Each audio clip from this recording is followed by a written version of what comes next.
Financing Christopher Columbus's voyages was not a simple act of royal generosity, nor a straightforward attempt at exploration.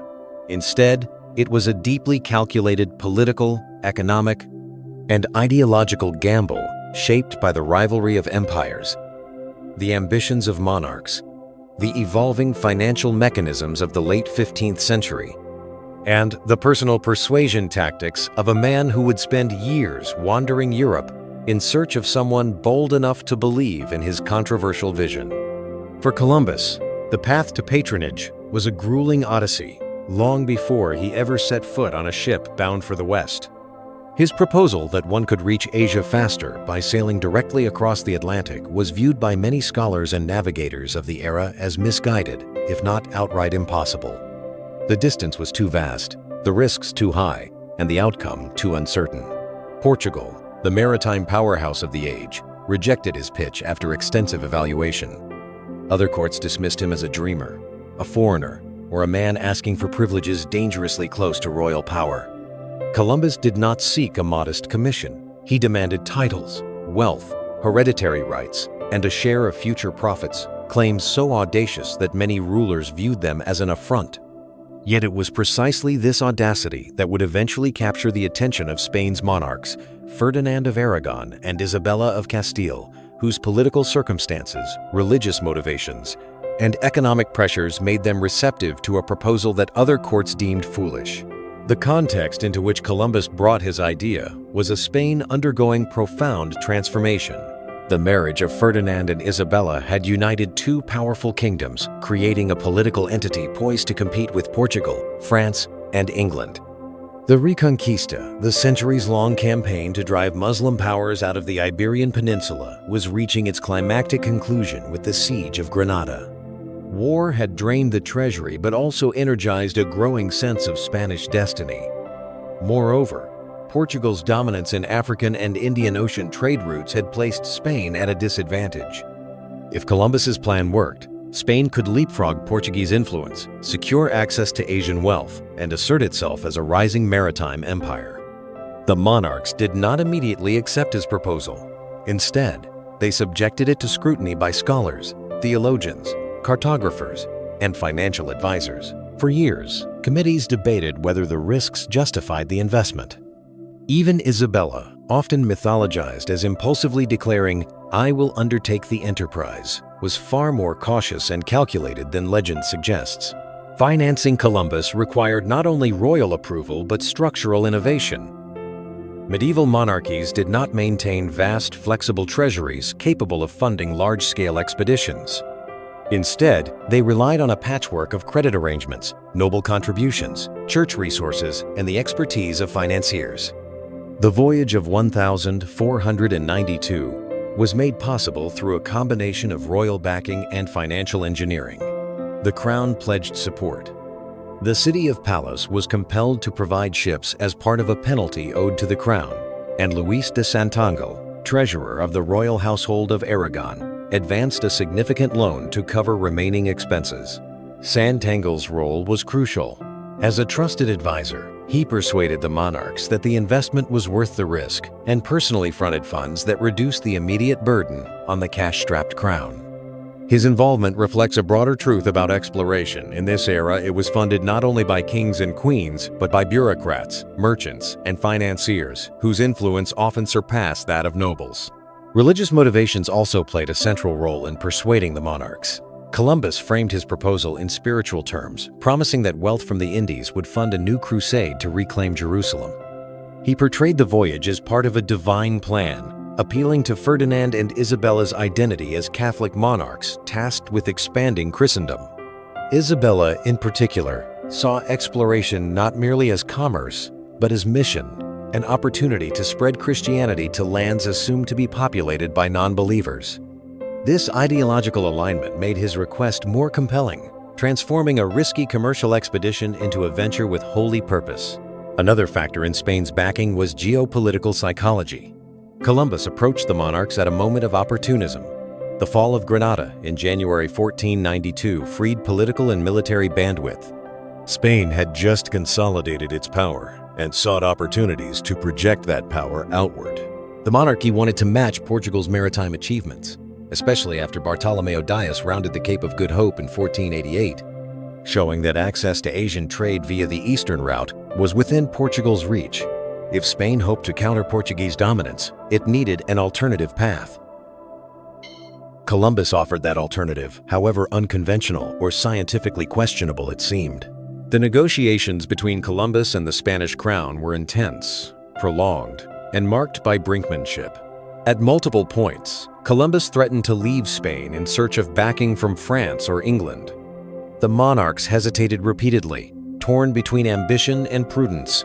Spain's royal advisors warned that Columbus's demands, titles such as Admiral of the Ocean Sea, governorship of all discovered lands, and a percentage of profits, were excessive.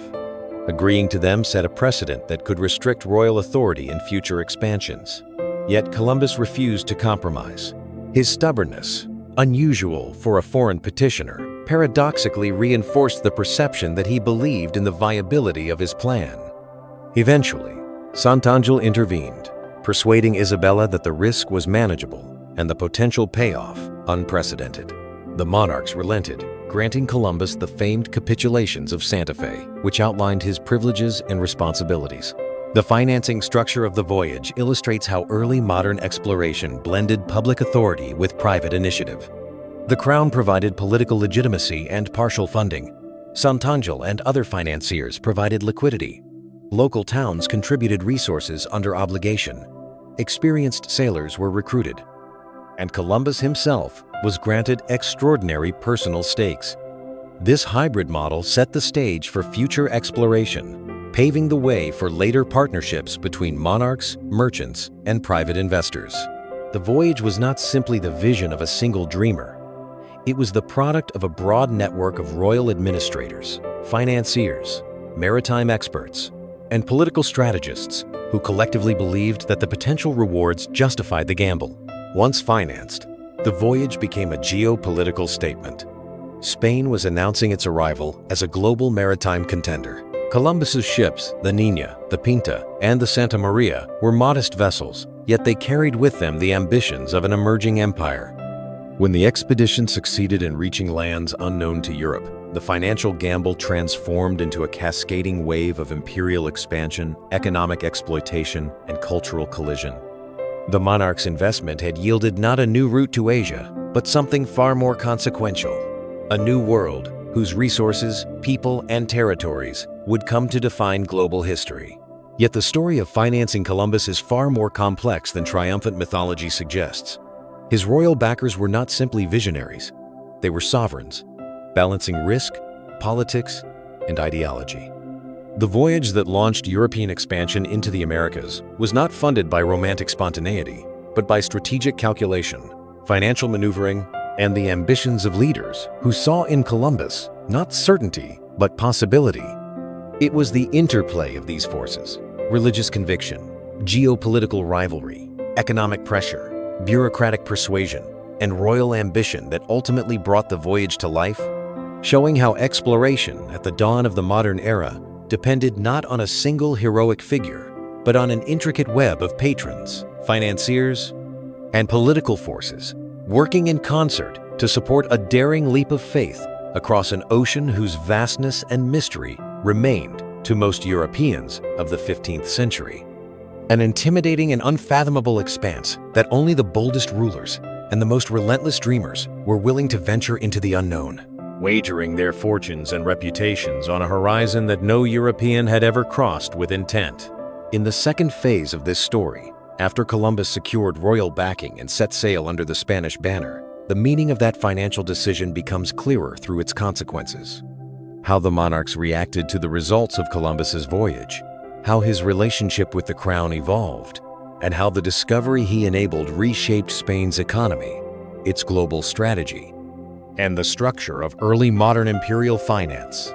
Once Columbus returned from his first voyage bearing news of lands never before recorded in European maps, the financial gamble that Ferdinand and Isabella had taken transformed almost overnight from a speculative investment into a geopolitical windfall.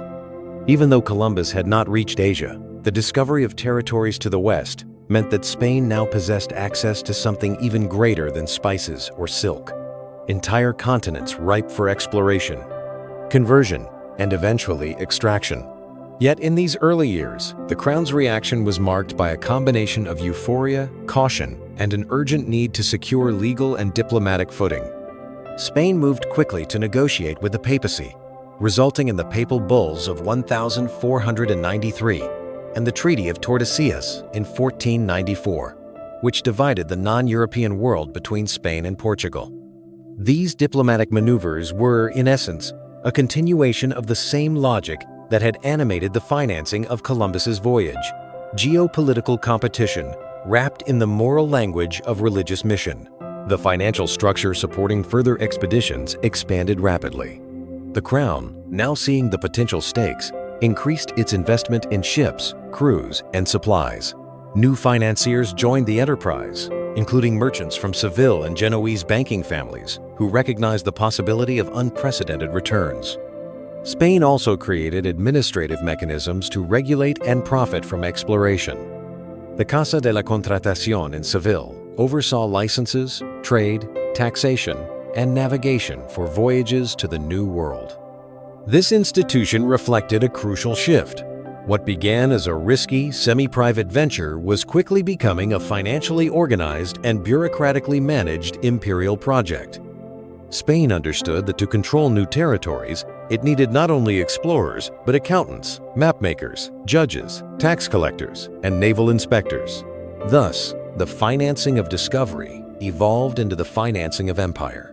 Columbus, however, did not enjoy an uncomplicated relationship with the monarchy during this transition. Though celebrated for his first voyage, he soon found himself entangled in disputes, accusations, and political rivalries. His titles and privileges granted in the capitulations of Santa Fe gave him broad authority, but his administrative abilities could not keep pace with the demands of governing newly encountered territories. Reports from the Caribbean described disorder, mismanagement, and conflicts with settlers who felt oppressed by his rule. Complaints reached the Crown, prompting investigations and ultimately leading to Columbus's arrest and removal from his posts in 1500. These moments highlight a key truth about royal backing. While monarchs might finance bold ventures, their loyalty extends only as far as the venture serves the interests of the state. The same rulers who had empowered Columbus with great promises were now forced to rein him in to protect the stability of their expanding empire. Yet even as Columbus's political standing deteriorated, the wider project he had set in motion accelerated. Wealth, especially in the form of gold, began flowing from the Caribbean. Although the amounts were small compared to later centuries, the psychological impact on Spain was enormous. The monarchy intensified its funding of voyages, settlements, and military escorts. The promise of riches attracted conquistadors, settlers, missionaries, and adventurers, creating a feedback loop. The more people who traveled to the New World, the more pressure there was on the Crown to provide ships, arms, incentives, and administrative oversight. Financing discovery morphed into financing colonization, a far more complex and costly endeavor requiring persistent state involvement. Spain found itself navigating both extraordinary opportunity and extraordinary burden. The role of financiers expanded accordingly. Private capital flowed into outfitting ships, funding expeditions, and trading goods extracted from the Caribbean. Some financiers became wealthy beyond imagination. Others lost everything. Exploration was still a gamble, but now it was structured gambling, regulated, taxed, and overseen by the Crown. Over time, the financial infrastructure created to support Columbus's voyages contributed to the rise of global capitalism. Insurance systems, maritime contracts, cargo registries, and profit-sharing agreements all gained new sophistication as the empire grew. These mechanisms would influence European finance for centuries, shaping the way overseas ventures were funded. Culturally and ideologically, the royal decision to back Columbus set off transformations no amount of foresight could have anticipated. The spread of Christianity became intertwined with economic expansion.